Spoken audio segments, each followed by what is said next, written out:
Guys, jujur saya tidak respect dengan model pemerintah yang seperti ini. Teman-teman lihat, saya akan memperlihatkan video di mana pemerintah menghambur-hamburkan uang, ya, membagi uang ke masyarakat, tidak tahu manfaatnya untuk apa. Dan teman-teman, saya akan menampilkan videonya. Jadi teman-teman coba simak dulu. Nanti saya akan menjelaskan setelah ini. Oke. Ini uang 1.500.000.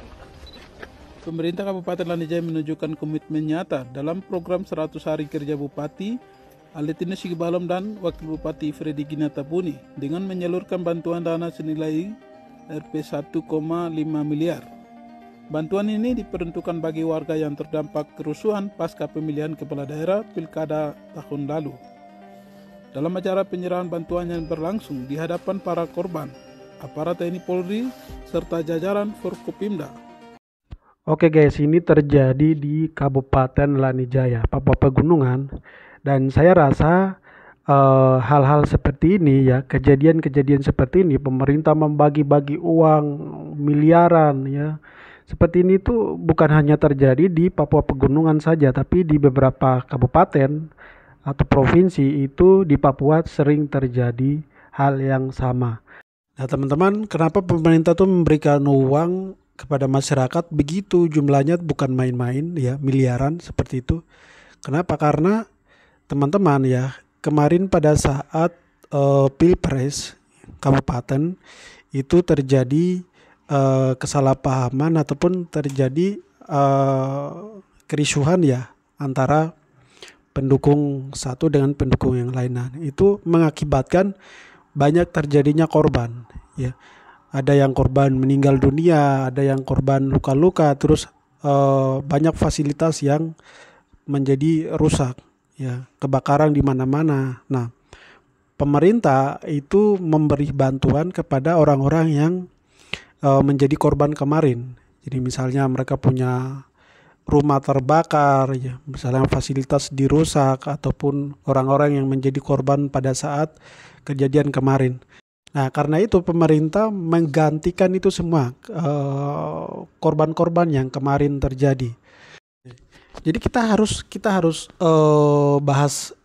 mengerti dulu. Maksudnya kenapa orang-orang ya, saya punya saudara-saudara yang ada di Papua Pegunungan, orang gunung itu, kenapa kalau ketika ada persoalan itu pasti apapun itu tetap dirusak. Yang ada di depan mata itu tetap rusak atau dibakar ataupun dieksekusi. Nah, karena dalam pandangan orang-orang gunung ya, dalam pandangan orang-orang Papua itu mereka menganggap bahwa sesuatu yang sudah dibangun di sini rusak, harapannya pemerintah nantinya akan dibangun. Nah, satu-satunya pola pikir kita orang-orang gunung ataupun orang-orang Papua yang terjadi di sana seperti itu. Jadi apapun itu kita hancurkan sekarang. Nanti siapapun yang akan terpilih jadi bupati misalnya besok, dia akan bangun.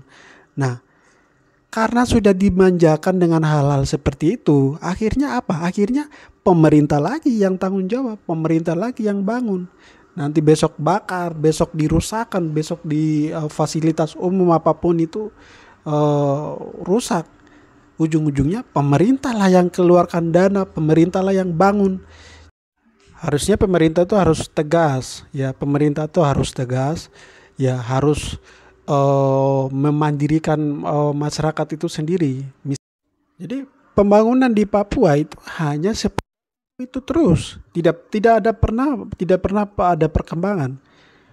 Nanti sudah dibangun 1 tahun kemudian hancur lagi, bakar, dirusakin lagi.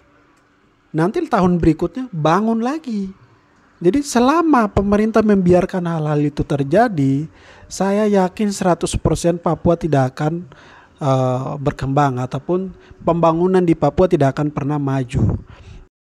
Misalnya fasilitas umum dirusak oleh masyarakat, katanya itu musibah ya. Katanya itu musibah.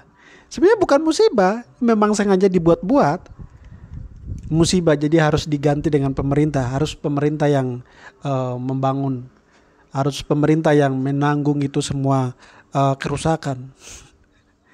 keluarkan dana lagi, bangun lagi. Nanti besok berapa tahun kemudian rusak lagi. Jadi bukannya ada peningkatan, justru malah penurunan. Ya, pembangunan justru penurunan, bukan peningkatan.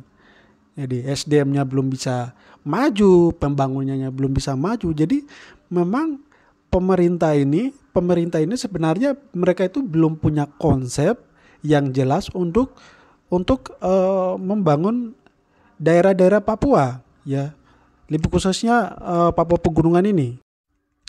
Jadi semua pembangunan itu mau maju bentuknya seperti apa, SDM manusianya mau bentuk seperti apa, itu tergantung semua pemerintahnya. Kalau pemerintahnya jujur, kalau pemerintahnya penggunaan dananya itu jelas, ya, alokasikan dana itu yang jelas, ya, tidak mengurangi budaya-budaya bagi-bagi uang sembarang, pembangunan hanya seputar itu, tidak ada perkembangan sama sekali. Padahal kalau kita hitung-hitung, dana banyak sekali yang dimainkan oleh pemerintah-pemerintah daerah. Jadi dari pusat turun ke provinsi, dari provinsi turun ke kabupaten. Nanti setelah kabupaten tidak tahu penggunaannya kayak seperti apa. Nanti kalau pada saat laporan alokasikan dana sekian miliar di desa ini, di kecamatan ini. Jumlah kakak 1.000 orang, tidak tahu yang aktif hanya 100 orang, yang lainnya nama-nama orang yang sudah mati semua. Jadi memang susah kalau kita berbicara soal Papua. Jadi kalau pemimpin seperti ini terus, Papua tidak akan maju sampai dunia kiamat pun. Oke guys, terima kasih banyak. Salam Parjo.